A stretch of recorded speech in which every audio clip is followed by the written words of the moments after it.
What's happening, folks? Back with another reaction, back with some more J-drama score, and we're going to listen to another tune from the soundtrack to The Private Detective That I Don't Like, a show from 2014, and this is another tune by Tokuda Masahiro, one of two composers for the show, the other one being the mononymic Mayako, but yes, this one is by Tokuda Masahiro, and according to Google Translate, it means Footsteps of the Incident. This is another track that is prominent in nearly every episode, and the way it's composed, it's clever because it speaks to both the light, fun comedy of the show, but also, in some moments, the serious detective work, the human character of what has happened, the human danger or even loss that some of the cases get at, even if overall the show is definitely a comedy. Once again, shout out to Michaela, she is very familiar with the show, and this one, as I said, I think it hits on both sides of that spectrum. It shows the lightness of the show, and it demonstrates also a bit of the seriousness at times. So let's give it a listen. This is from The Private Detective That I Don't Like, a show and related soundtrack from 2014, a track called Footsteps of the Incident by Tokuda Masahiro.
Incredible. It's actually, let's say, a little more serious than I was recalling. Definitely the opening sequence, and I love how in the first 45 seconds or so, it keeps adding one more instrumental part.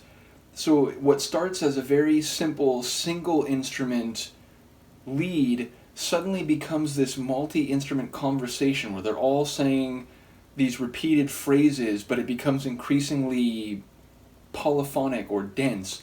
I especially enjoyed that. And then, as I said, after a minute or so, there's a section where it gets a bit more serious. There's like a tension string and a feeling of, potential danger. And then again, it goes back to some of the lead instruments that began the tune. I will say, a couple of them I'm not sure of the identity.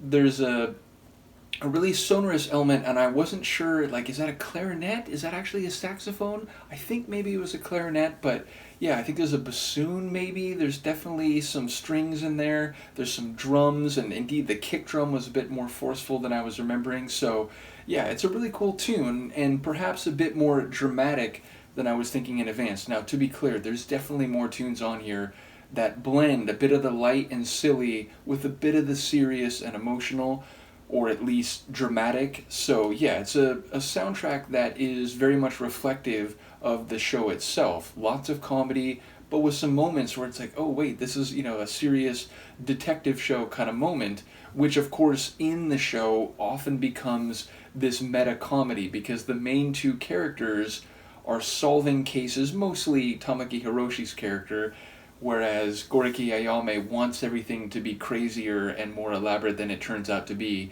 though she's often right on the mark when it comes to any emotional motivation that led to the crime in the first place, whereas Tamaki Hiroshi's character, can't seem to get his head around why some of these things happened. In any case, the nature of the show is that while they're solving these cases, Goriki Ayame's character is like, oh, if this was a show, we'd go into commercial right here, or you'd look at the camera and say something dramatic, or, we can't do this yet because the audience needs to be in suspense for longer. And the other characters around them are often like, wait, what are you talking about? The audience? Go to commercial break. Like, what? So there's a bit of a, breaking the fourth wall slash meta comedy that relates to constantly talking about what if this was a show in, of course, a show.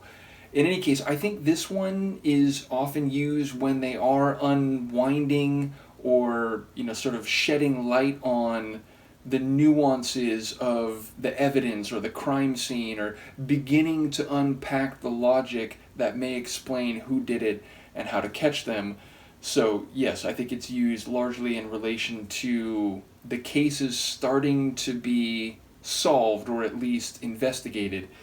And yes, as I mentioned, there are two composers on this. I think this makes the third Tokuda Masahiro track we've listened to, and only one from Mayako, so maybe the next time I return to this soundtrack, I'll listen to one from Mayako again. Once again, shout out to all the folks who check these J-Drama reactions. Of course, thank you to Michaela, and I'm looking forward to going through many more. Let me know what you think, and I'll see you for the next one. Peace.